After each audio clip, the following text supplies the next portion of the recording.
Hey, what's going on, everyone? And welcome to another exciting episode of Elevation with Chris Oram, the show where we talk to individuals who have climbed the ladder of success. And today we have a very special guest to welcome for episode 25 of Elevation with Chris Oram. And today we welcome Phil Hawthorne. Phil is the host of the Home Assistant podcast, where he talks about different home automation, different things in that nature. And we're really just going to geek out on technology today. I'm excited to hear from Phil, and we met at CES earlier this year in Las Vegas. And Phil actually traveled a very long way to get to CES. He came all the way from Australia. So I'm excited to hear about how Phil is geeking out in his smart home. Prior to the recording, he just told me he has over 100 devices. So that is quite the smart home. So Phil is no stranger to the smart home. He's been doing it about 10 years. So without a further ado, I'm really excited to welcome Phil Hawthorne to the program. Phil, thanks for being here. Hey, Chris, thank you so much for letting me be here. It was awesome to meet you in CES, and yeah, it's good that we can make this work. Yeah, man, it's great that we have some like mutual friends that can pick you out of a crowd. We were in a smart home mixer in CES, so it was really just cool to meet you. And I'm glad, I hit you up on Instagram. We built this relationship, and now we're making the podcast work. So, really, I got a lot of respect for what you do in the home assistant community. So I'm excited to dive into this. Thanks, man. Cool, man. So let's start it off. So is a Raspberry Pi kind of what started you out in the home assistant community? Raspberry Pi. I'm going to say no, actually. Okay. So I guess backing up a little bit, before I got into home assistant, I guess from a young age, when I was still living with my parents, my very first like foray into home automation, very basic, was X10. So when I was living with my parents, I think I just turned 18, 19. I got my first, my own TV, right? In my parents' dining room / loft, whatever you would call it in America. And I wanted these two lights next to it to turn on when I turned the TV on, but I didn't want to do it. I didn't want to get off the couch and do it, right? Like, I could automate that, surely. So I ended up getting some X10 smart switches, put them on these lamps, and got an IR blaster. So as soon as my Harmony remote turned on the TV, it would also turn on these lamps. And I was like, cool, this is awesome. And then I looked down the X10 rabbit hole, and there was a whole bunch of, like ways to do, there was more than just, little plug-in modules, right? There was switches, dimmers, and USB modules. Like, oh, cool. You could easily hook this up to a USB module, and there'll be software. And I was like, yep, that's how you would do it, right? Being in my parents' house, I wasn't going to get any buy-in to do it at my parents' house. So I sort of, waited until I moved out, which was probably a lot longer than I should have. But I eventually moved out into my own one-bedroom apartment, and then I went nuts. I got on a Kickstarter for a product that, it was back in the day. It was what, like 2015, 2014. So, Kickstarter was the rage, right? Like, how many cool things are on Kickstarter, right? Oh, I've got to get that. That didn't work out too well. I got the product in the end, which is, some Kickstarters don't deliver. I got this product. It just wasn't for me. It was a bit clunky in the end. So, then around September 2016, I decided, look, let's look what's out there, right? By this time, I'd just started, dabbling in YouTube, doing some unboxings, very basic, right? Very noob. I was like, all right, what else is out there? I don't want to pay for software because I'm a developer. Of course, we don't pay for software, right? So I rather use an open source tool because I wanted the control, right? And also, if you're paying like some of the software that you had to pay for, even some of the systems that you'll get locked into, and I'm sure, Chris, you'll know this, right? They're expensive. Of course. Right? Yeah. So I started looking for open source projects. And at the time, it was OpenHab and Home Assistant were the two big ones. And Home Assistant was really just starting out, but there was a lot of even the community was really building behind Home Assistant at that time. Yes. So I was like, all right, you know what? I think I'm just going to go into Home Assistant. So I started blogging. By this time, I had some Raspberry Pis, but I knew that I didn't want to start with a Raspberry Pi. Like, a lot of people had SD card issues. So Home Assistant has a few flavors that you can install. At that time, it was basically flash an SD card with this image, and you'll get Home Assistant running. But then it depended on the price, like what sort of SD card you had purchased. There was different versions of micro SD, what version of Raspberry Pi you're running, 3B, 3B Plus. I thought I'm just going to skip all that for now. Let's go straight into, and I had a Synology NAS at the time. Well, I still do. and I fired up Docker, which is a system that you can use to run apps in a little containerized environment. Pretty technical, so I started, let's just install it on my Synology. It was a bit tricky actually at the time, Yeah.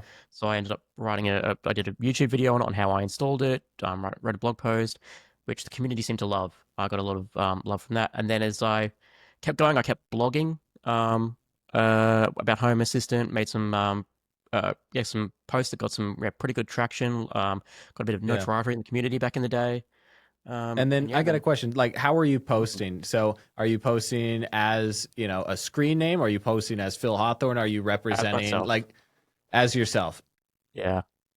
I no, I think I don't know. Screen names, yeah, didn't really. I don't know. I've never really been drawn to a screen name. I know a lot Yeah. of channels have the channel name, right? Yeah. But no, I just went with my name. No, I do the same. So I mean, like, I Yeah, respect that. And then you got involved in like a forum community and a blog of your own. And how did you start spreading the word about your blog? How yeah. were people finding you, I guess is the question. Yeah, so Reddit was my back in the like when I started, Reddit Yeah. was the thing, right? I would put in the Home Assistant and the Home Automation subreddits, I would put links to Yeah. my blog posts when I wrote them in, and yeah, like the feedback was, there's always some negative comments, but Sure. most like majority, I was actually surprised. I was like, oh, I thought I would have got more negative comments. Like, no, Yeah. it's everyone was really impressed. And then I knew I was onto something when people would start referencing, like pinging me saying, "Oh, you got to Yeah. check out what Phil's doing over here. Check out this Yeah. post from Phil." Right. Um, so yeah, that's And I kept going with that. And what were you sharing? Were you sharing your automations? Were you sharing your tips and tricks? Like, can you unpack that a bit more? Are you sharing cool things that you're doing in your home and you're just kind of sharing it with the world? Yeah, yeah. So a bit of both. So my first real like popular posts were ideas I had that weren't Home Assistant specific. I made them Home Assistant specific in, this is the way I do it in Home Assistant, but that could be applied to anywhere, right? So Sure. one of the popular ones I had was about presence detection. So at the time, Home Assistant had presence detection. You were either home or not home. So Hmm. I actually ran into this edge case. I'm sure you run into edge cases all the time in your job, Chris, where um, at my desk at the apartment I was living in at the time, I had like this black spot. I was using Bluetooth as the way for Home Assistant to know if I'm home or not home. So Home Assistant would be scanning Bluetooth and it would see my phone is at home. It would know, okay, Phil's at home. We can Yeah. disarm the alarm panel and assume everything's fine. Turn on the lights. As soon as my phone leaves the home, um, the house shuts down. So all the lights turn off. Cool. Right. So that's some of the automations that I can do in Home Assistant. The problem Yeah. I had was that if I was the only person home and for whatever reason the Bluetooth wasn't in the right spot, like I had this black spot on my desk at the time, Yeah. um, the home would consider that I had left, and all of a sudden everything would turn off. And that's really bad when I'm working from home and I've got a smart switch on my monitor for my computer and my Yeah. computer just turns off, right? Yes. Yes. Um, so I decided to, I wrote some automations and some logic into Home Assistant as automations that anyone could do just to give some buffer around, okay, am I home right now? Okay, no, I've just left. If I've just left, maybe don't turn off the lights, but make it so there's a warning that, hey, I think you've left. I'm about to do some things. Yes. Um, and then if I can see that, I'll just move my phone a little bit, make it so the home knows I'm home, and then it will go from straight back to home. The other thing I did was I also added a just arrived state. So then you could do things when you're arriving for the first time. So previously it's either home or not home. Now you could do, now I've just arrived home. So now I can do things like, okay, unlock the door, as opposed to, if you're already home, you don't need the door to be unlocked. Um, and then the last one I added was if I've been away for more than 24 hours, the house into extended away or vacation mode, which can then, depending on how you want to automate it, you can add, additional logic to your security panels or anything like that. So like this is kind of why I got started in like home automation too. Like just what you're talking about. And what I'll say, and like I use HomeKit at my home, but all the high end systems, there's not even that logic available. And that's why I think like Home Assistant is the future. One, because it's open source, because it supports every single thing. There's a platform called Control 4, and they have a ton of drivers. So it's very kind of similar. There's some pay to play there, but Control 4, you can almost do everything. But there's some subscriptions. You have to buy some like Control 4 hardware that also integrates with, DIY type stuff. But that's why I think Home Assistant is the future. And I really like what you said. Like one thing that I struggle with is whenever I want to take a nap or like go to sleep at like an odd hour, if there's like a motion detector or a presence sensor, there's no way for me to say like, hey, leave me alone for the rest of the Exactly. day. Yeah. And you probably have the luxury of having a one button push like, hey, leave me alone for the rest of the day. I mean, I've got a lot of automations. I haven't done that automation. I do have Yeah. some logic in room specific ones, right? So, for Yeah. example, I've got a rumpus room here that sometimes acts as a bedroom, Hmm. but generally it's just a passageway through to my office. So I'll walk through it Yeah. and the lights will turn on. But if we're using it as a bedroom, we need the house to know that it's being used as a bedroom, so that when you roll over in the bed at 3 a.m. in the morning, the lights don't turn on, right? Yeah. So one of the things I have in there is just a power monitor on a lamp. As soon as you turn the lamp on in that room, Yeah. that room's mode changes. The automations of the lights stop essentially, and it goes into sleep mode. So it won't turn the lights on at all. And is that a smart plug you're using when you say a power Yeah. meter? Is that a smart plug? Yeah, Yeah. smart plug. Yeah, exactly. Yeah. Yeah, there's different ways to do that. I mean, like you could turn it into even a smart socket, right? There's very like high end power home power management systems that like really control the ultimate grid of your home, right? So I There know is. even people in the home assistant community are like taking advantage of that, like more than the average person, more than the top 1%. Oh yeah. Um, It's found like it's amazing how deep the rabbit hole goes, especially with home assistant, right? Like there's so many avenues you can go into. Like you think, oh, let's just do a home automation or a smart home. Cool, that's just scratching the surface, right? Well, how do you want to automate your home? How do you want to do the smart home, right? Is it saving money on your electricity bill? Is it just having some more security around your home? Yeah.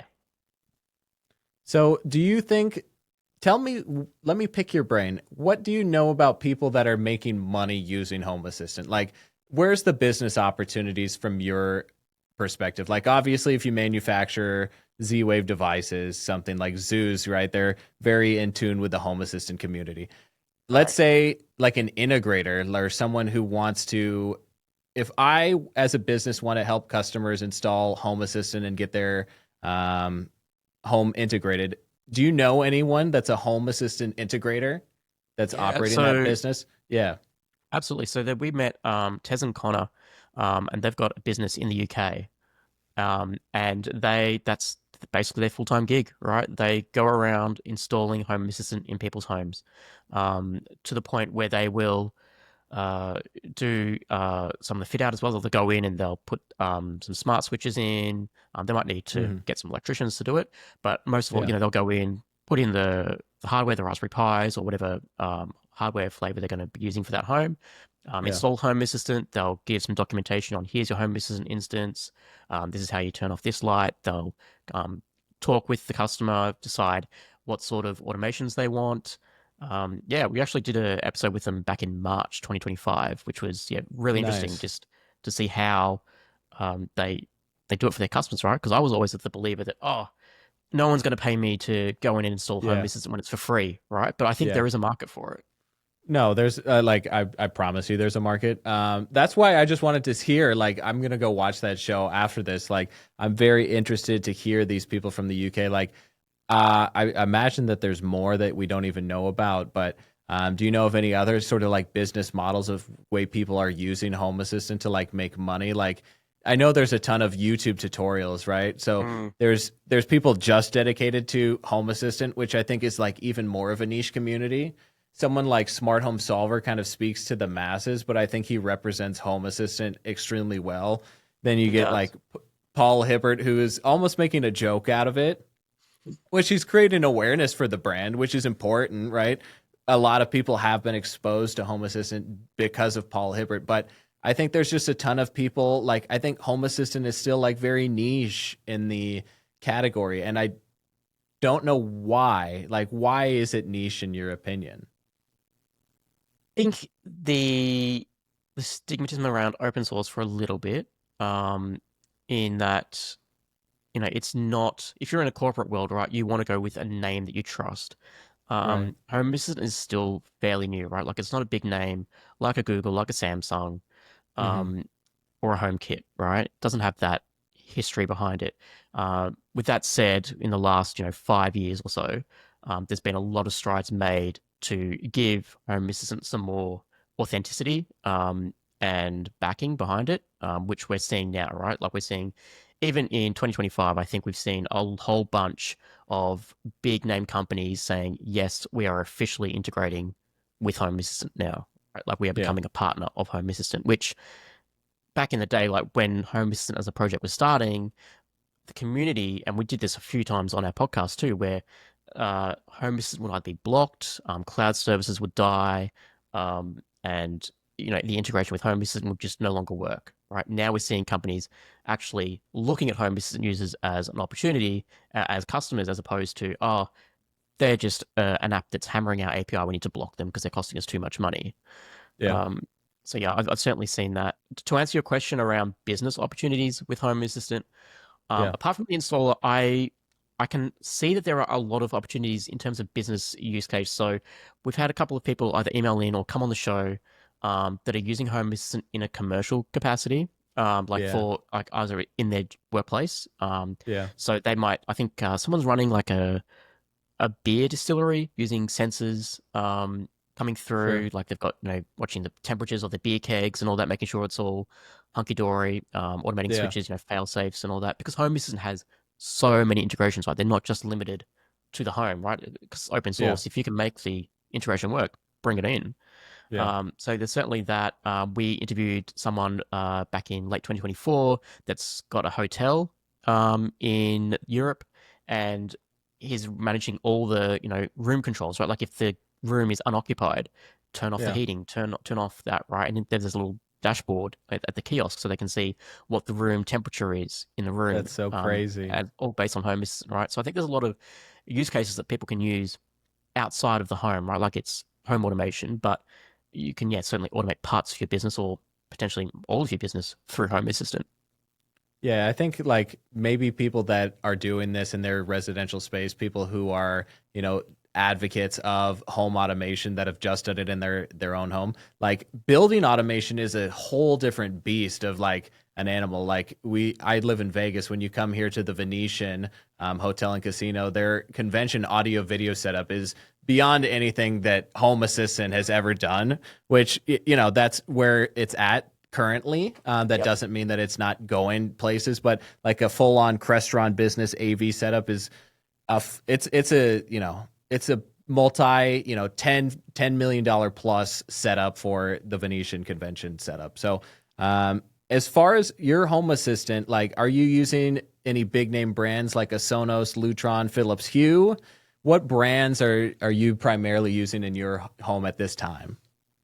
Uh, Primarily is probably not the right word. I like to, because our business is so open, right? I can mix match my brands. In terms of audio visual, I have gone down the Sonos rabbit hole. Yeah. So I have a whole bunch of Sonos Play One speakers, which is now, guess they're like the older generation now, right? Yeah. Um, Yeah. I know Sonos has had a lot of bad press recently with their failed app launch and all that.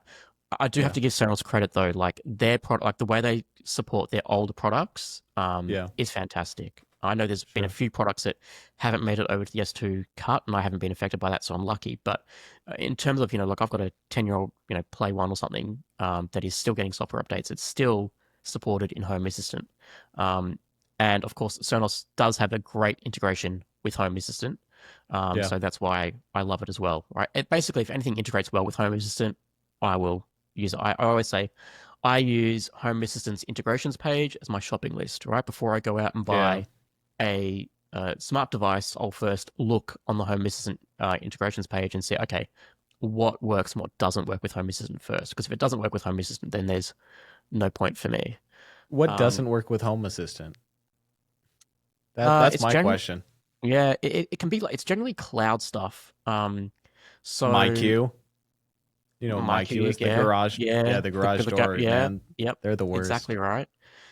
Anything cloud-based is a red flag. Um, so yeah, MyQ is one, right? Like they just that's it, Do you done, cut know off the about cloud. alarm.com? Do you know if alarm.com integrates? I think they do. Alarm.com's tricky because they also have a Z-Wave or a Z-Wave integration, Yeah, or a side of it too. So you certainly get like that into home. You know, if you've got zero sure. sensors, you can plug them around. Um, but I think Alarm.com does have an integration. I would have to check. Um, Yeah. but yeah, I don't have access to Alarm.com, unfortunately, being in Australia. But yeah, it's surprising how many localized integrations there are too. Like you'll see some random European thing. You're like, what the hell is that? Like, what does that mean? Oh, it's just a trash pickup service Yeah. schedule integration, right? That's Yeah, so crazy. there's, yeah, so many integrations. Is your dashboard pretty? I think my one of my biggest gripes when I was messing around with Home Assistant, like trying to take it seriously, maybe 5 years ago, is that it like to make the graphical user interface anywhere near usable on a daily basis took hours of effort. Is that the Mhm. current state of Home Assistant, or has that been much improved on? So, I will say my Home Assistant dashboard I think looks pretty, but then, Yes. you know, the ugly baby of the parent, right? Like, it's always going to be uh, pretty to someone, especially when I created it. My issue with Home Assistant dashboards, being in Home Assistants for so long, is that someone will come out every few months. There'll be someone that will post on Reddit, and they will have this sexy looking dashboard, and I'm like, wow, I should do my dashboard like that. It makes so much sense. Yeah. And so I will go and they'll, because it's open source, generally people will give out the code that they've used. I'll pull down their code, start tinkering it. Yeah, this looks cool. Oh, but it doesn't look exactly the same because they've got different entity types. Yeah. And then you sort of leave it in a half-baked situation. It looks good enough, but you know, it's not as good as the original one you had. Time then, a couple of months go by, someone else has come out on Reddit with something else, and you start all over from scratch.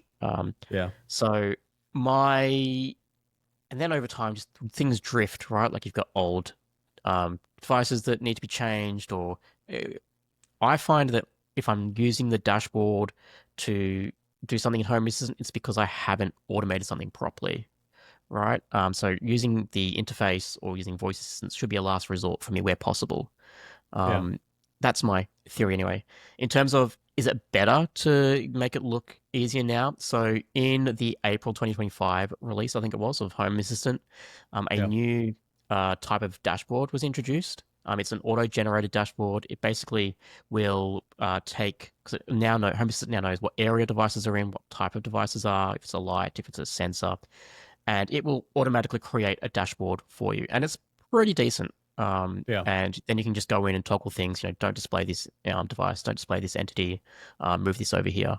So it is something that I think the community has had a lot of feedback on, and the team at Home Assistant are listening.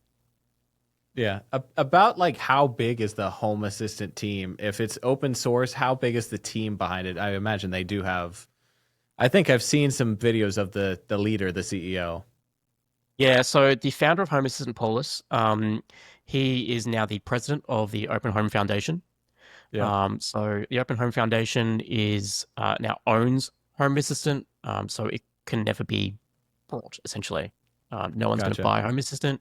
It's not going to be acquired by another company. Yeah. Um, then, Interesting.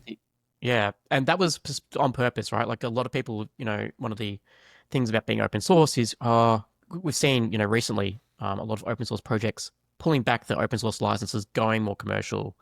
And Paulus was like, no, I need to give some surety to the community that this project is here to stay. I don't want the ability to um, be acquired or you know have some money thrown at me and then this project goes right. So that's why the Open Home Foundation exists. So there's a board of people there. About 5, 6 years ago, I'm going to say, could be longer now. Time flies pretty quickly. Um, Home Assistant, the big radical change back then, they started a commercial side of Home Assistant, which you know was a bit scary for the community, right? Like now all of a sudden, Home Assistant's asking for money. That's called Nabukasa. So Nabukasa is the commercial side of Home Assistant, or the team behind Home Assistant, and they, for a small monthly fee, so it started off about $5 a month. You Yeah. would get access at the time to a secure way to tunnel into your Home Assistant instance. They would give you a pretty obfuscated URL. That would also enable voice assistance and some other cloud related features, right? Like as one click. Previously, you would have to have a lot of technical knowledge. Yeah. You would have a lot of technical knowledge to set those up, right? Yeah. So now with that, small fee, they were able to hire some people. So they hired a few big players in the community at the time. Um, Frank in the community, he is now head of home business development. Yep. So he's like the lead engineer. Essentially, he's directing where all the engineering resources go, because a lot of developers aren't being paid, because it's an open source project. It's the biggest open source Yeah. project on GitHub by the number Yep. of contributors. So there's, so many people contributing to it. Frank's there to sort of guide and make sure that, technology wise, that we're all heading into a consistent place. And then, with that money from Nabukasa, there's now like brand partners, there's account managers, there's, just community managers, there's just a whole bunch of team behind Home Assistant to make, the project what it is. Yeah. $5 a month for, like outside of local access and voice assistant is a no brainer, right? That's, I feel like a big limitation to Home Assistant is that you could only do it locally, right? That's a big downfall. Yeah, so now once you pay, so as I said, and Home Assistant actually, to their credit, they do give you instructions on how to do it for free. If you want to do it on your own Yeah. infrastructure, you don't want to pay the fee. There are like they don't hide the fact that you can do this without paying them. But yeah, you just put in like with the app, right? Like device tracking. Now they've got a companion app. I think they employ an iOS specific developer or an Android Yeah. specific developer now, to maintain those projects and keep them consistent. So now there's dedicated apps on your phone that can now, with your subscription or with your own tunneling process, you can now have communication back to your home via your phone, which is cool, right? Like that unlocks a whole other rabbit hole of automations, right? Now you can have notifications sent to your home, to your phone from your home when you're out, at work or something, right? Or Yeah. your phone can report back to your home where you are. So, okay, I'm at work or I'm at the grocery store. If I'm at the grocery store, show me my shopping list or something like that. Yeah. It's rad. Is anyone like selling automations at this point? Because I imagine, I mean, if let's say GitHub was a store, like let's call it like a modern day Gumroad, like people are selling digital products. Are people selling automations and skins and dashboards? And is that a thing Yeah. yet? Or I don't think so, no. So the closest thing we have to a store, it's called the Home Assistant Community Store, or the Hacks add-on store it's called. gotcha? Um, but there's no monetization behind that. It's all, you put in your GitHub URL to the project Yep. that you've created, Yep. and it will go into this big repository. No money, like you don't pay any money. I think because it's an open source community, it's all about sharing and make everything as free as possible. Um, So it's not paid to do these add-ons in the store, or the no, store costs money. The store is the store free. doesn't cost money; it's all free. Um, That's crazy. and and these integrations, I guess this sort of creates a two-tier system of integrations, right? So there's an Yeah. integration that is pre-installed with Home Assistant. If you download Home Assistant Core, you will have access to the whatever 10,000 integrations Home Assistant has. I can't remember the exact number they're up to. Um, then if you have a little niche product, or maybe someone isn't as confident as a programmer, um, and they're just trialing out before they get their integration ready to go into Home Assistant, um, anyone can, because it's an open source project, anyone can create this add-on, and you put it on GitHub and then get it into this community store. And the community store, the disclaimer is, these are untested, they're basically Yeah. beta. They could break your Home Assistant instance, so install at your own risk. But yeah, if you thought it was crazy with the official integrations at Home Assistant, as it's a mind, like I'm constantly looking at that list thinking, wow, like you can integrate anything, right? Yeah. So, I guess one of the questions that I did have for you is like, what is your affiliation with Home Assistant? Like, you and your co-host started a podcast. because you Yeah. just love Home Assistant, and then Yeah. So I you're on guess you're our on their radar, right? You have to be known by the community. So are you leading the community? Are you the influencer? Are you the face of Home I'm Assistant? I'm not the influencer or the face of Home Assistant. I think, as you said, like Smart Home Solver or someone else more popular on YouTube would be the face. No, I've certainly been known in the community, known by the team at Home Assistant. So, uh, basically, it's a great origin story of the Home Assistant community, right? Rohan, my co-host, and I were on the Home Assistant community forums back in the day. I think it was 2018. Um, and Dan, someone in New Zealand, who had done a few podcasts before, put out a thread saying, I think I'd like to start a Home Assistant podcast.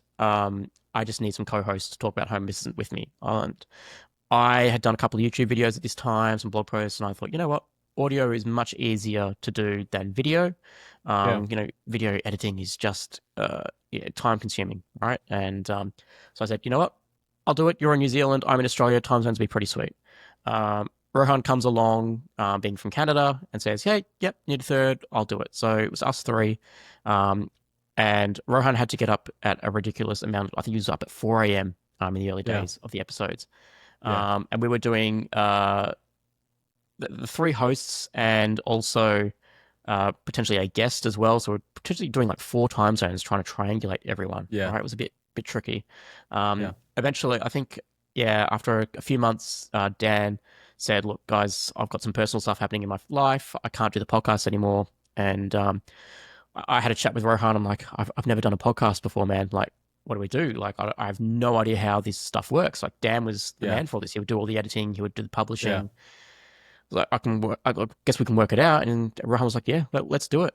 So we took over the podcast from Dan, and I did the editing.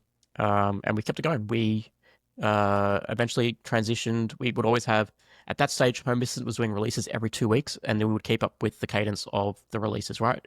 We would have an episode every 2 weeks, and we would bring on a community member from the community and ask about their smart home. How are you automating with Home Assistant? What do you think of this release? Um, Eventually, Home Assistant moved to monthly release cycles, and our interviews with guests were becoming basically episodes by themselves. We were getting, half an hour, 40 minutes talking about the new stuff in Home Assistant, which was exciting, and Yeah. then talking another hour with, people about their smart home. So we were like, um, let's just make this into 2 episodes a month. And we just do a dedicated deep dive into someone's smart home with Home Assistant. And they're my favorite episodes because I always say to Rohan, we are the lucky ones, right? We get to talk to these people using Home Assistant and getting ideas for ourselves, right? Yeah. And then a few years ago, Home Assistant created a creators program. Sure. Um, Interesting. Tell me and more. so the creators program is a way for anyone that's got a YouTube channel, a blog, or anything like that has shown that they are known in the community. So at this time, I was known in the community for my blog posts, Yep. and also now the podcast. And you basically, as long as you align with their values, you don't necessarily have to agree with Home Assistant, but you have to be, like open to the community, not disrespectful, just basically be a good human, right? Then you can be Yeah. in the creators program. Sure. Home Assistant will allow you into the creators program. What that does is it gives us access to the Nabucaster team, which are the employees for Home Assistant at this time. So basically, and one maybe a good thing or a bad thing, I always found that in the early days, Frank, who is the lead of the Home Assistant project, he would listen to our podcast early. He found out how to get early access to our episodes, and Yeah. he would listen to our episodes before they came out, before the Home Assistant release came out, and would see how we were interpreting the release notes, and go, "No, you've got that wrong." Adjust his Yeah. release notes, and Yeah. eventually complain to us, saying, "Well, not complain, but go, hey guys, you said this on the podcast. That's not what this does. That's wrong." So the creators' calls were born basically a week before the Home Assistant release. All the creators that are going to do YouTube shows or episodes on the release get to talk with Frank, Paulus, whoever else. Excuse me, whoever else at the Home Assistant team that's done a big release in that project, and ask questions. They'll give a demo and basically assure that ensure that everyone's on the same page and go, Yeah. okay, yes, this is what the feature is. This is what it does. This is what we're excited for. Um, have you got any questions of any other features that you've seen that you want to get us to know about? So that's really cool. And some other That is perks of that is the really cool. yeah, like, and it's a two-way communication, right? Like, Home Assistant are trying to ensure that the creators have information to dissect out to our audiences, and that we're interpreting that information correctly, um, and also just ensuring that um, they're not hiding anything, right? Like, it's not like they're deliberately being, misleading or anything in the release notes, or it's open, and they're trying to ensure that with these creators calls as well. Is there anyone that like has a home assistant you think that isn't like in the community, or when someone gets into home assistant they're just in the community, it's just a spectrum of how deep in the community they are? Oh, absolutely. I think there's certainly a spectrum, right? Like, you don't have to be an open source fanatic to be a Home Assistant Yeah. user. Yeah. I'm sure there are people that just have downloaded Home Assistant either from a Docker store somewhere, or Yeah. have been given a Home Assistant green for Christmas maybe, and are running it and have no idea what the community is, right? They just Sure. plug and play and whatever. There's certainly degrees of the community as well. I would like to say that I'm not as active in the community as I would like to be. I'm busy publishing the podcast essentially, right? Yeah. So that doesn't give me time. I barely have time for the forums anymore, or Yeah. to go onto Reddit. But yeah, there's certainly people that are out there and there's so many ways, right? Discord, Reddit, community forums, X, Twitter, Blue Sky. There's so many conversations happening everywhere. I don't think you could be across it all.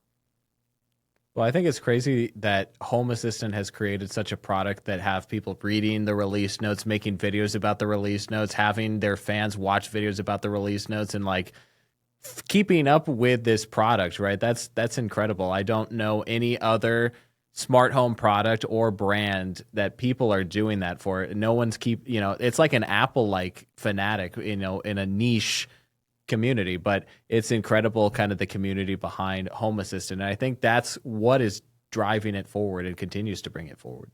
Yeah, well, they just crossed into 2 million homes this year.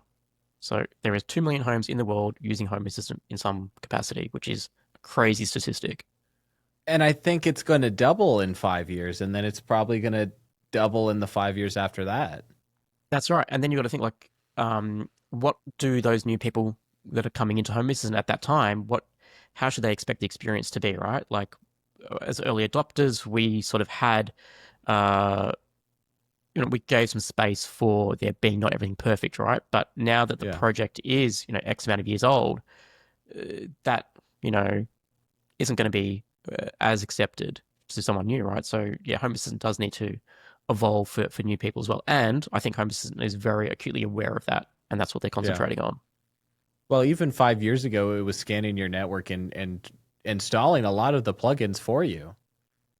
What's Yeah, the term? What's the terminology to use? Is it a plugin? Is it an add-on? I forget exactly what. so it's an integration in Home Assistant. It's an So integration. Gotcha. yeah, I don't know if it's not. So I know you mentioned automatically installing it. I don't think it does, um, but it will discover device. So Yeah. uh, Yeah. yeah, it will discover devices, and then it will recommend you to install. It will say, "Hey, I see you got Sonos on your network. You should Yeah. activate the Sonos integration in Home Assistant." And then you just hit activate, and all of a sudden you can control your Sonos speakers in Home Assistant. Um, yeah, the same with To Apple do it HomeKit, to right? to do it for you would be too much. And then I have a question. Do you know about the back integration from, like, okay, so if I had Home Assistant and Apple HomeKit, I could make my HomeKit more advanced, kind of using the back end of Home Assistant and use the graphical user interface of HomeKit. Is that Yeah. accurate? So I'm not a Apple person. I'm an Android user, but I have dabbled with some HomeKit devices because HomeKit allows local control. And before the Works with Home Assistant program, there was a lot more Works with Apple HomeKit than there was Home Assistant. So there's Yeah. two forms of communication with Apple HomeKit. One is an Apple HomeKit device talking to a controller. So Home Assistant in this case can be a controller, and the Apple HomeKit device pairs with Home Assistant. There's also the other way in which, and I believe the terminology is bridge, where Home Assistant can act as a HomeKit bridge, and then expose its devices to HomeKit. So now, if you've got a Bluetooth light that's connected to Home Assistant, you can expose that to HomeKit, and then your home will look at Home Assistant as the hub or HomeKit hub or Yeah. bridge. See that, and Home Assistant will expose it just as a light. It'll do the translation layer essentially, and now you can all of a sudden you will have some device that's not officially supported by HomeKit available in your HomeKit dashboard. Yeah, so that's what I had done to become a power user. That's how I got into like home automation. That's why I got like a full-time job in home automation, is because I got a Yep. Hoobs just so I could put my Govee lights on my Apple HomeKit and my Yep. MyQ, which later ended up breaking. And honestly, I made a full-on career out of like home automation and integration just because of like the annoyance of something not integrating. It was like frustrating, and I understand why the consumer would pay someone to do that. Yeah. For me, it started off like, I think when it came to like jailbreaking my iPhone. Like, I don't know if that was ever a phase you went through, but like, Oh, I've absolutely. I remember when, yeah, you jailbreak your iPhone, just get copy and paste, right? Um, yeah, you talk about the repository, like the HomeKit store. It reminded me of like, it's, I don't know. That used to be called Cydia or Cedia, because Cedia is the smart home like group now. I think it was Cydia, the Cydia store, right? oh, yes, that's right. You are, I mean, it's been many a moon since I've had an iPhone. So, but yeah, you're Yeah. right. Yeah, I think you're right. Yeah, you have your own special store on there. It was red or something from memory. Because Apple was Brown. blue, brown. Yeah, that's it. Yeah. So Phil, is it safe to say that once upon a time you were an iPhone user? Is that accurate? Well, I mean, the iPhone was the first real smartphone, right? I Yeah. remember I had a friend that had that brought the iPhone back when I was still at school, and uh, he was like, "Look at this! Like this is cool." I was just amazed, like he could just swipe, pinch to zoom, and Yeah. had an iPod and a phone all in one device. Right? I was like, "Oh, cool! I need that." So I Yeah. got the very first iPhone that was released in Australia. Well, not the actual, but the first model that was released. Yeah. And yeah, I used iPhone for a few years, but eventually, the walled garden approach to Apple sort of locked me. I was like, I want to be able to do things on my phone, right? I want to be able Yeah. to automate my phone, and that's why I moved over to Android, because of Tasker, which is an app on Android, basically a little mini home assistant, if you will, right? Like I can have rules that if my phone is connected to this Wi-Fi network at this time, go on silent mode. Um, you can't really, I mean, now with iOS, you could probably do that with shortcuts or some other Yeah. Yeah. iOS Yeah. automation tool. But back in the day, like that was never a thing, right? Or the ability for one app to communicate with another app, in Android, just didn't exist because that walled garden protection in iOS. So Tasker is not a to-do list app. It's like a high-end kind of making like an assistant. It makes your phone do things. It automates Yeah, your yeah. phone. Like I had it so when my phone connected to Bluetooth on my car, it would open up my Google Maps, right? So that Yeah. just one step, I don't have to like unlock my phone. Google Maps is there to go, and it could start playing my Spotify playlist. I didn't have to touch any buttons. Like just unlock the phone and it goes.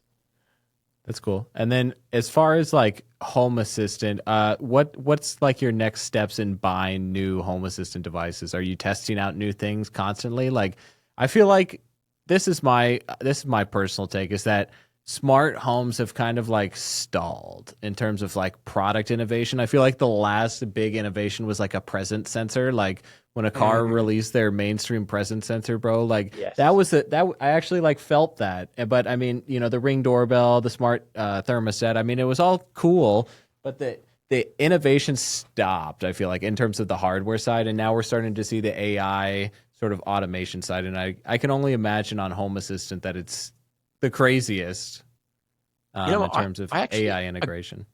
I agree on that stalling part. Like if I'm thinking like what's my next thing, there's nothing like the only things my next steps are around energy monitoring and getting smarter with my energy usage, but they're not new, right? Like there's Yeah, nothing that's going, oh, like, wow, that's cool. I need that in my home tomorrow, right? yeah, You're absolutely right. Like apart from like presence was probably the last biggest thing to really shake up the smart home space. So yeah, I don't know. I think just energy monitoring for me is where I'm at. yeah. You were just telling me before the show that you got into Ubiquiti now. So I know there's like Eagle Sentry does high end Ubiquiti networks. We do 5 to 10 access points. We just switched to the U7 with the Wi-Fi 7 technology. But I Yep. know there's even like I showed my team a video of what some guy was calling like a smart stack. It's like a very budget router. It's like not the dream machine. It's like a 199 product, like the Cloud Pro Gateway USG Yeah. Max. I Yep. don't know, something like that. Um, but what do you have? Tell me about how Ubiquiti's been for you and what you was using before and what's networking like for you at your house. So I think networking, so being smart home person, networking is very important, and I would encourage anyone that is considering a smart home to look at your network infrastructure first. I am a big believer in not using Wi-Fi devices for smart home technology. I know a lot of people rave about them, especially with Matter coming out, which is, unless it's Matter over Thread, it's generally Wi-Fi. Um, my concern with that is that if it's on Wi-Fi, it takes a lot of batteries or a lot of power, so you can't have battery devices. Um, it's basically open to the internet unless you know how to block it off. And Wi-Fi is still a radio spectrum, right? So the more noise you add to a Wi-Fi uh, network, the slower things are going to get generally overall. That's my take on it. This particularly comes true when you're running, your stock standard ISP given router, right? You get a Hmm. modem from the ISP, you plug it in. We can support up to 100 devices on your network. Cool. Chances are it's not going to support 100 devices at all. And particularly when you've got small devices that are communicating, temperature sensors every minute or presence in this room. There's a lot of traffic going over the network, and those routers just can't handle that traffic. And eventually, No. your smart home will break down, and you'll blame Home Assistant or you'll blame whatever else. But it's generally your point of failure is the network. So I would encourage anyone to just step outside your ISP given router first to improve your network. Um, I started off with an ASUS gaming router. That was my next sort of venture when I realized that my network was the cause of so many of my stability issues, and that was great for quite some time. But eventually, once I moved into our current home, when we purchased this home, there was a bit more distance in the home. There's some black spots. I needed to do meshing around the home. Um, and I went with the TP Link thing, just didn't work for me. So Ubiquiti is the rave, right? Like the Yeah. home business integration in Ubiquiti is pretty good. It's yeah, you can see, yeah, it's just amazing, right? And I knew like all our guests that had come on that had Ubiquiti were raving about it. Like, yep, I've just gone Ubiquiti, it's been rock solid. So Yeah. I was able to take that and go, okay, cool. Everyone in the community is basically agreeing here. And there's no other real contender, right? Like I don't see another. If it's not Ubiquiti, I don't see an option B being discussed really. So yeah, I got some. A problem with Ubiquiti is the price, and that was my biggest hurdle. Right? I always said, "Oh, I'll go into Ubiquiti one day. It's just too expensive." So I think I started with we've got the UXG Max or something. It's a one that just came out recently. It's got a hard drive, Yep. and a little screen on it. I can run Protect and a few other apps on it. And then I've got two Wi-Fi 7, the U7 Pro access points. No, just U7. I didn't get the Pro ones actually, just the U7s Yeah. um, in the house. And then I got an electrician out to run some cabling, do some Ethernet, Yep. and yeah, now I've got network's much solid. And are you doing cameras too using Ubiquiti? No, well, as I said, the price point. I'd love to do Ubiquiti. I've got Yeah. Protect, but the price for one camera, I actually ended up getting two or three Reolink cameras for the same price of one Ubiquiti camera. Yeah. Um, and Reolink, in the past couple of months, have also just become a Works with Home Assistant partner. So I know the integration is great. They've taken the time to do the certification with Home Assistant. So I want to Yeah. support their products too, right?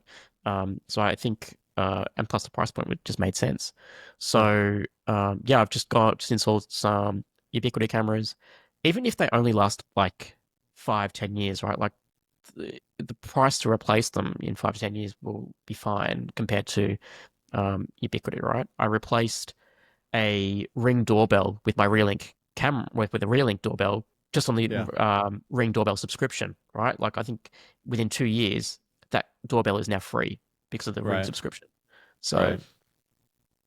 Yeah, I mean it's crazy. I mean, like the price point in home automation, like our customers are more than willing to pay almost any price point for any equipment. So we sell Ubiquiti, no problem. But as far as like normal people, like you don't need the Ubiquiti systems. Like I have an Eero system at my house, and I think Eero's phenomenal. What you're telling me about Reolink, I hear nothing but good things about Reolink. Like Ubiquiti, their customer support is non-existent, but their product is pretty good, so they can like get away with it. But yeah, honestly, honestly, we've been having a ton of issues lately with some of their products. So I don't know how strongly I can speak of Ubiquiti at this current point. And that's the truth, right? So they have some improvement to do. We noticed some of their WAPs falling on and offline. yeah, and I've certainly seen that too on Reddit, right? Like you can sort of see Yeah. that the noise on Reddit has increased recently, with Yeah. some negative, oh, it's not working, or why is it doing this, right? So yeah, I can see that too. Yeah. Honestly, I think like after this conversation, I kind of want to get back into Home Assistant. I think there's such a play there. Like, I think integrators like Eagle Sentry or people who are doing Crestron Savant Control 4, like these people are blind to Home Assistant. There's the Josh AI community. I don't know. Are you familiar with Josh AI? I've heard, yeah, only in passing, but I haven't really delved into it. So they got a pretty good modern control platform. It's probably a competitor of Home Assistant. I've heard more and more about Home Assistants like voice integration and their like chat like response to Mhm. like type to voice almost. Yeah. But I'm interested to play around with it more. I played around with it 5 years ago, pretty seriously for a good week. But it wasn't up to where it needed to be. Like HomeKit at the time was better. You graphically, no doubt, like no Yeah. doubt in my mind. But if you can find things to integrate, I think now is probably the best time than ever to start a Home Assistant home. And there's great courses, tutorials on YouTube for free of people that will walk you through it, like from step one to the final step. Yeah, like the community is just amazing, right? Like, and I think that's why we have the creators calls. That's why there's the Discord. Like you can just go onto the Discord and talk to the founder of Home Assistant, right? Yeah. He's there hanging out with you in the same rooms. So yeah, it's pretty magical.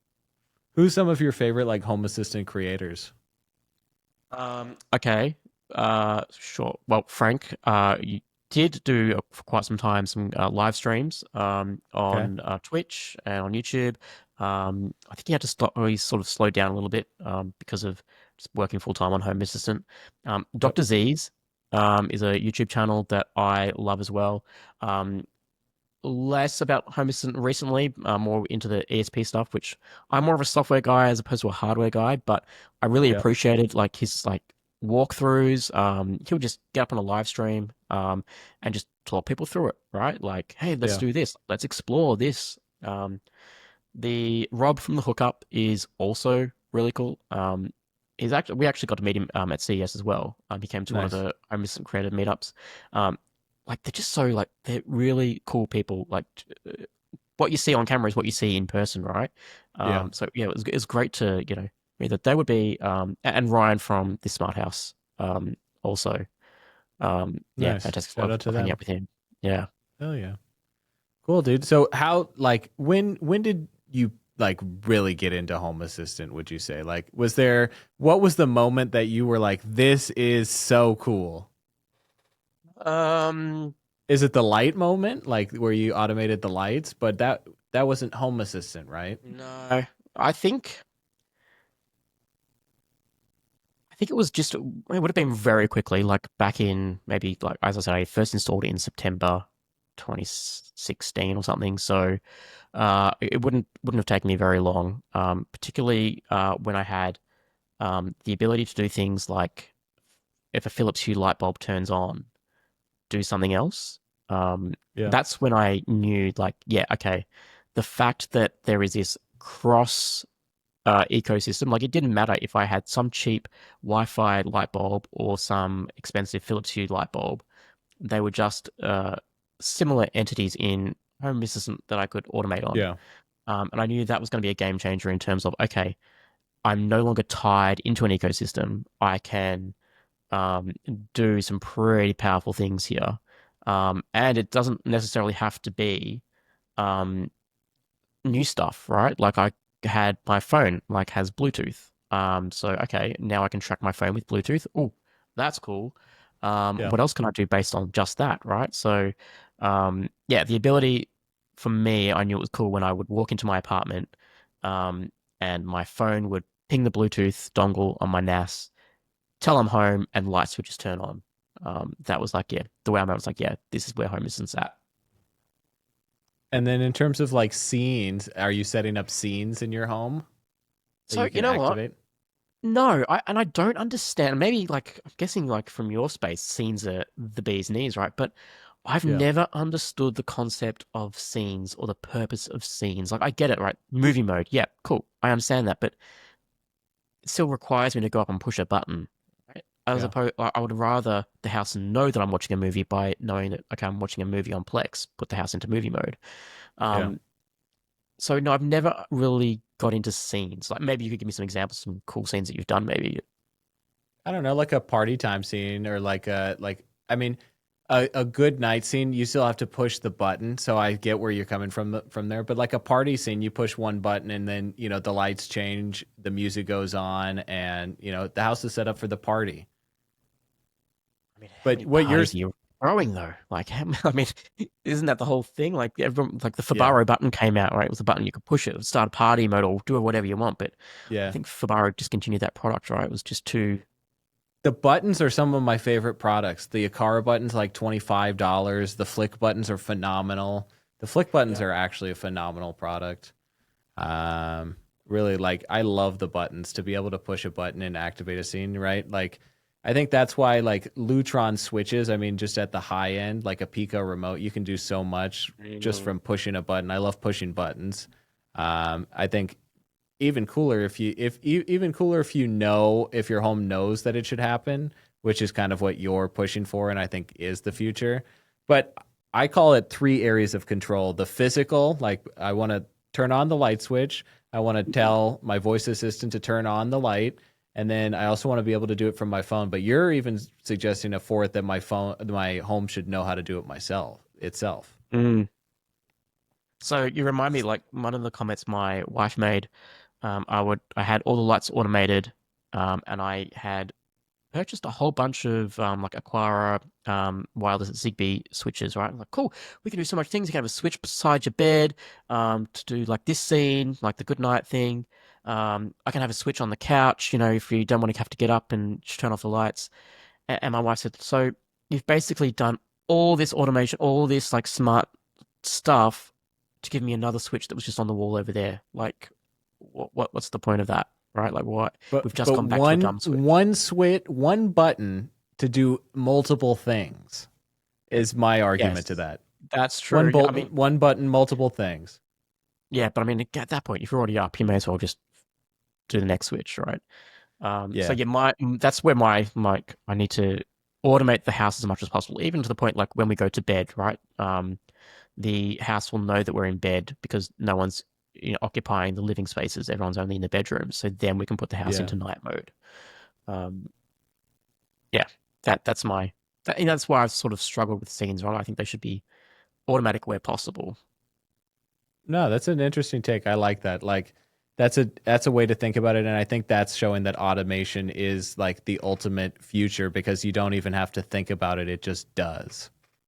It does bring in some challenges though. Like I've always said that.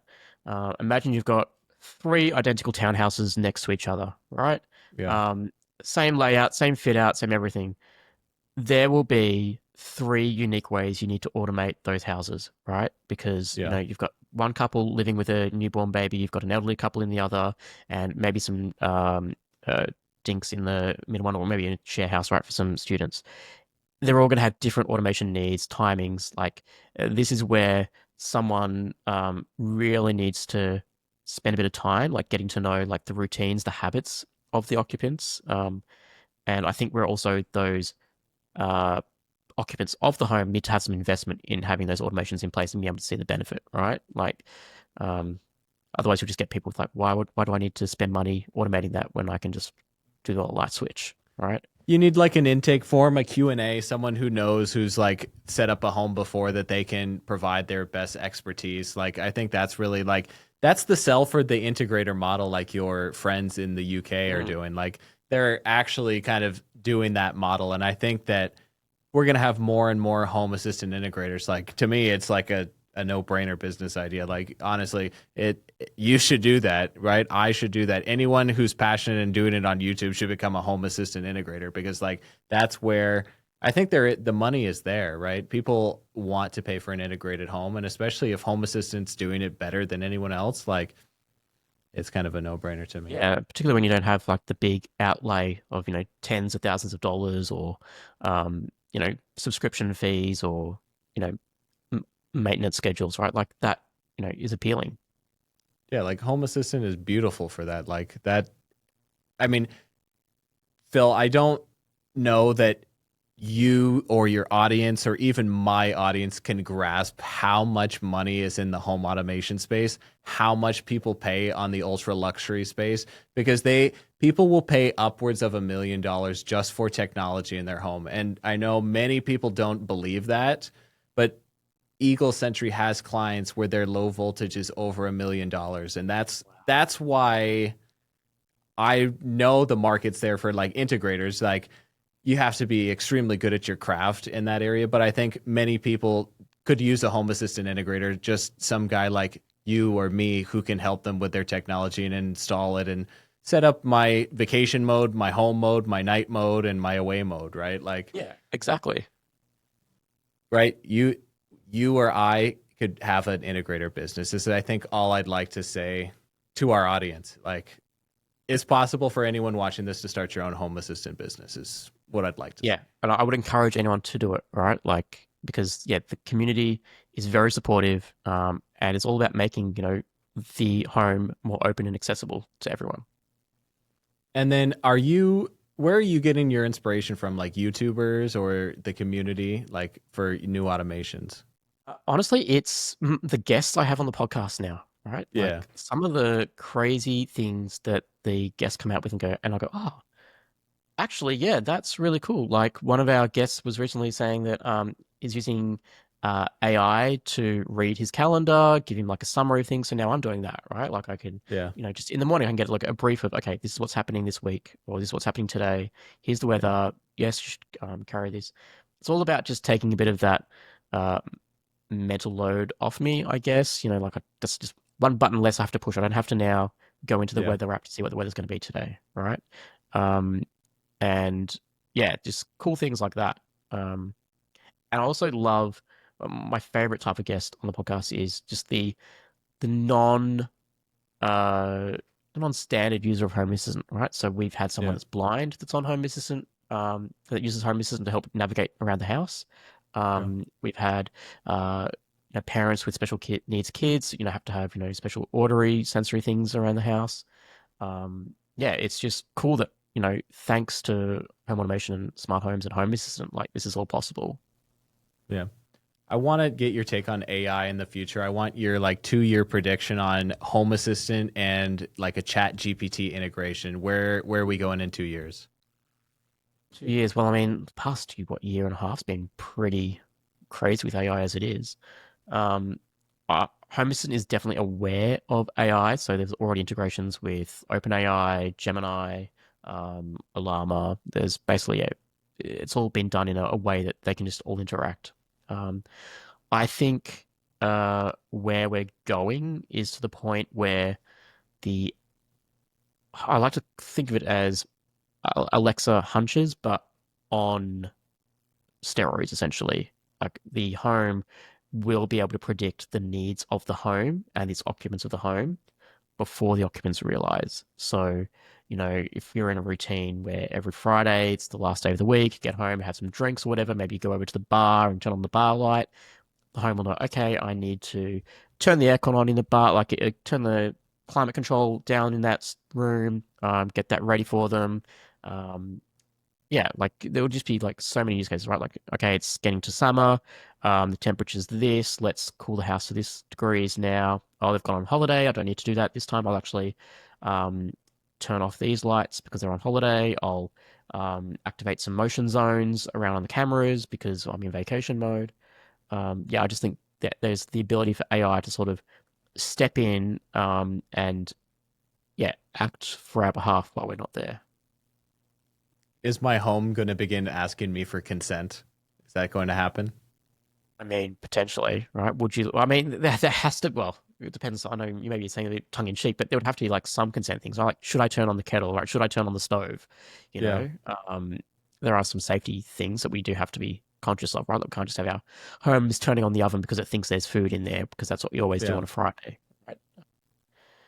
I mean, HomeKit has some integrate like some parameters like that for locks, like making sure, hey, are you actually home? Like you need to verify these things. And I think you told me earlier that your home had asked you, hey, are you sure you want to do that? And I mean, yes, I was being a little bit cheeky. Like I think your home is going to ask you, hey, is this what you'd like to do? It's going to ask you for consent a couple times before it knows, like, hey, I'm okay with doing this. And I think we're going to have to scold our AI agents. We're going to have to scold our home, be like, it's going to do wrong things and we're going to have to correct it. And I think like humans are going to have to become better leaders and better giving feedback, because you're going to be giving your home feedback. You're going to be giving your AI's feedback. And I think in 2 years, I think Home Assistant may get to the point where, you know, you're talking to AI and it's making suggestions on your behalf. Yeah, absolutely. And I think, you know, we just have to be very conscious of what input we're putting in to get the right output, right? Are you privacy concerned? You've used a couple phrases in this show, like something connected to the internet. Like I know Home Assistant is very kind of focused on privacy as a local open Mm. source kind of community. So yeah, I think generally the homeless community is very privacy focused. I do get a bit concerned with some of the Chinese manufacturers. Just I don't know what I think it's just the propaganda that's fed to us, right? Like why is my Yeah, data going back to some server in China or Russia? Um, I am willing to pay some privacy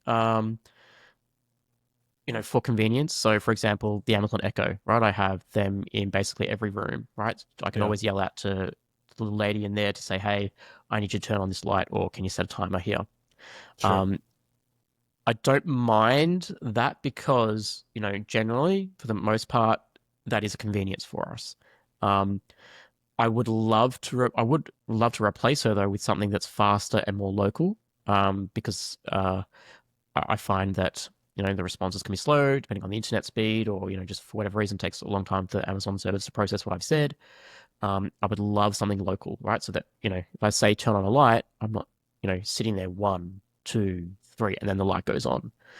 Um, so yeah, I think for me, I see the I always get concerned when I see the devices connected over Wi-Fi. That's another thing why I prefer Z-Wave and Zigbee over Yeah, Wi-Fi devices, right? Because I know, okay, they're not dialing back to base with, what's the day's network traffic being like, right?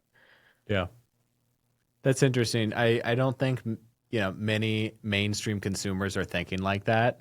I think that takes an advanced kind of mindset, for sure. So I think that's an interesting point you bring up. I know people that are extremely privacy focused don't even mess around with smart homes, right? I get some weird spammy comments on my YouTube sometimes. It's like, the Russians are going to lock you in your house. Why are you giving them control to take over your smart home? It's like, dude, like it's not that serious. Like maybe we're living in the matrix and the world's going to end maybe, but like you and I both like doing this, right? We're doing this by choice. So I It's really hope they don't lock us in our house. That's not I know. chill.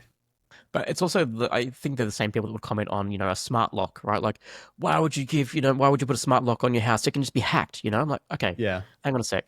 If someone's going to take the time to hack into my smart lock, they can come in, right? Because at the end of the day, it's easier to just grab a brick and put it through the window and unlock the door from Yeah. the inside than Yeah. to hack into my smart lock. I think there's going to be we talk about future business opportunities, there's definitely going to be some like anti smart home hacking business opportunities in the future. Like I believe that people are going to be targeted in the next 20 years. Someone is going to be targeted through their smart home, right? It's a no-brainer, and it's going to evolve based on that. But I mean, we have to go through these challenging times to actually become ahead, because I'm sure there's going to be a news article that's going to hurt the smart home community. It would be That's great to actually have a mainstream news article as a whole. Yeah, but that's actually really interesting point, right? Like, because we see now, like I don't know, maybe in your region too, but a lot of vehicle thefts, right, from push start technology, right? They're using the flipper zeros to go in and Yeah. reprogram, start stop buttons on cars. Um, is there going to be the equivalent for smart home technology, right? Like what? I guess it comes down to what is like cars are easy, right? You can steal the car. What are people going to be walking around with flip zeros going into homes? I Yeah, think they are. like I think they're going to be trying to use new techniques to break in. I mean, it's always a new strategy, just different technology. But yeah, I think we're going to see something like that. I think it's an interesting take. I don't know. I don't. I hope that's not going to happen. But I unfortunately know society.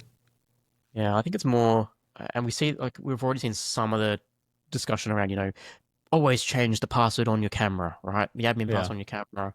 And cameras are seen as the vector into your home, right? It's a privacy invasion or hacking into your True. home.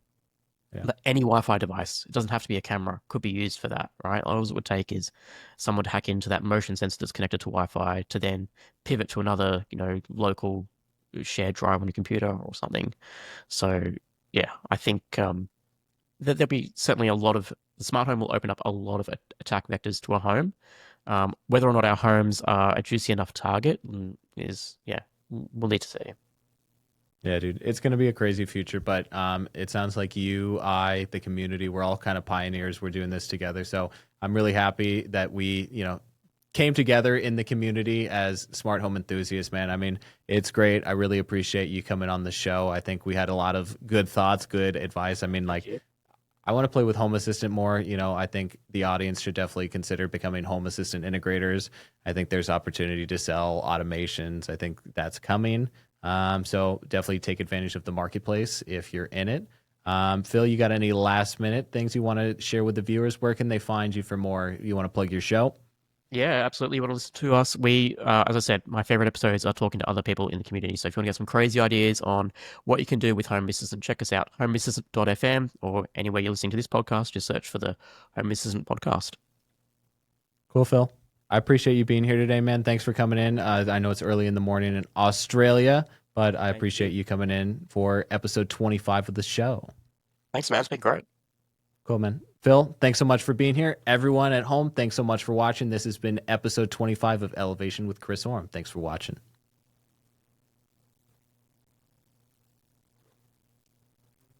Cool, dude.